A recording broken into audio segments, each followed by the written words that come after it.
Thing that I'm most bearish about on the company right now, and I've brought this up a few times recently, is their acquisition pace, which I think, you know, Opendoor took a big hit in the summer, right? They bought far too many homes at exactly the wrong time, and then they were under contract for thousands of more homes and agreed to maintain those contracts, right or wrong. And so you're in this situation where for a year now, I think Opendoor is going to be feeling the effects of these purchases.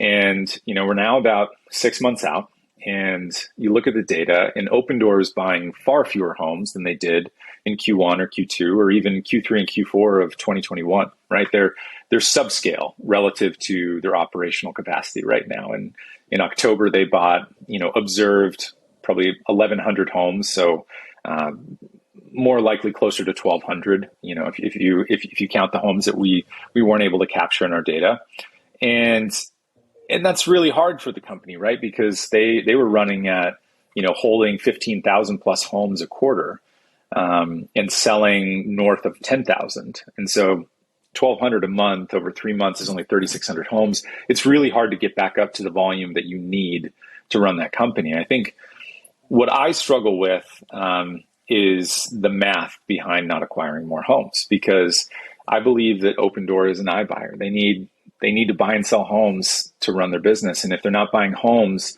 they're not going to have the volume to match their very high cost of operating. And so that's like a baseline point for the company. They need to acquire more homes and sell them just so that they can distribute their fixed costs across more unit sales. But the other problem too is that I don't see margins coming up materially without the company replacing all this stale inventory with fresh inventory. And they still have 10,000 homes plus on the books. And if they're only acquiring 1,000 homes a quarter, it's going to take a really long time for us to see margins return to normalcy, and operations to return to normalcy, unless they begin to accelerate the purchase volume. And at Datador, we're about 4 weeks delayed on purchase data that's like industry standard, just on the basics of how you can collect those data. But I think what I'm waiting with bated breath for this company is to see them resume purchase activity. I think that's chief priority number one, because everything really follows once they do that. And until they do, I think it's going to be really hard for this company to do well.